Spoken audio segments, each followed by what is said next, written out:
More on Mark Carney's speech ahead of today's cabinet meeting. The setting of the gathering is no accident. Near the Plains of Abraham in Quebec City, Carney is switching from an international lens to a domestic vision. He says Canada's rich heritage can help shape its future. This time of great consequence, we are choosing.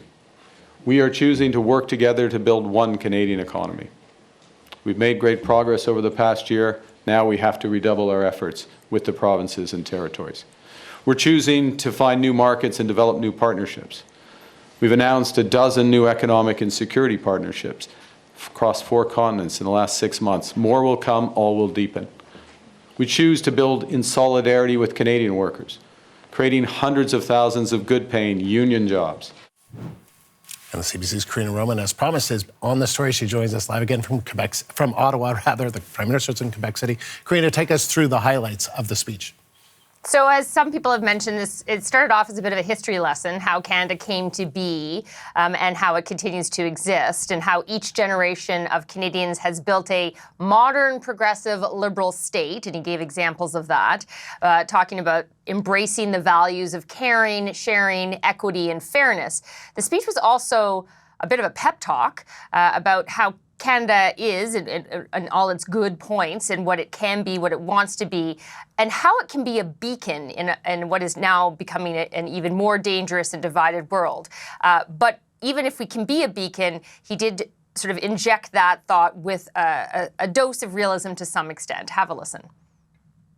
There are literally billions of people who aspire to what we have built. A pluralistic society that works. A public square that's loud, diverse, and free. An economy that delivers broadly shared prosperity. A democracy that chooses to protect the most vulnerable against the powerful. Now, Canada can't solve all the world's problems, but we can show that another way is possible, that the arc of history isn't destined to be warped towards authoritarianism and exclusion. It can still bend towards progress and justice. Now, Carney did not take questions from reporters, which means no one could ask the question everyone wants to ask him, which is his thoughts on Trump's comments on his speech, in which, there were some pointed barbs from Donald Trump, and obviously reporters anxious to get reaction from the Prime Minister on that. So he didn't take questions on that, but he did add a response in a way to this in his speech. It was not part of the prepared remarks we were sent in advance. So really, I don't know whether you could say it was ad-libbed or added at the last moment. But here's a sample of what Donald Trump had to say yesterday and Carney's sort of response today.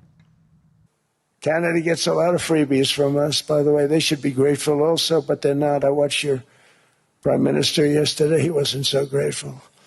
But they should be grateful to us. Canada lives because of the United States. Remember that, Mark, the next time you make your statements. Canada and the United States have built a remarkable partnership in the economy, in security, and in rich cultural exchange. But Canada doesn't live because of the United States. Canada thrives because we are Canadian.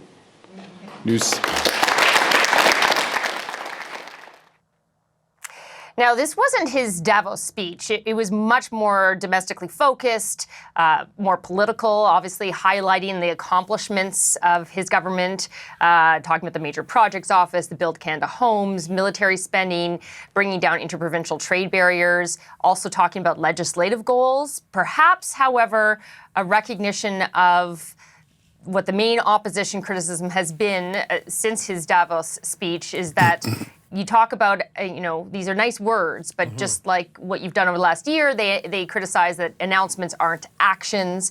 Affordability is still a massive problem.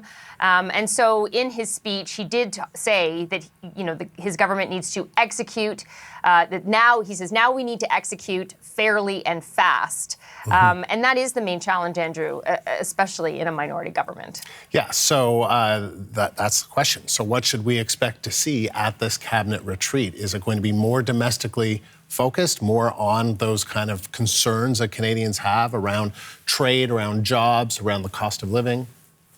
I think, ratio-wise, I can't tell you how much will be what or what, but I think it'll all tie back to that. And you heard that a little bit from François-Philippe Champagne as well, in terms of what their focuses will be.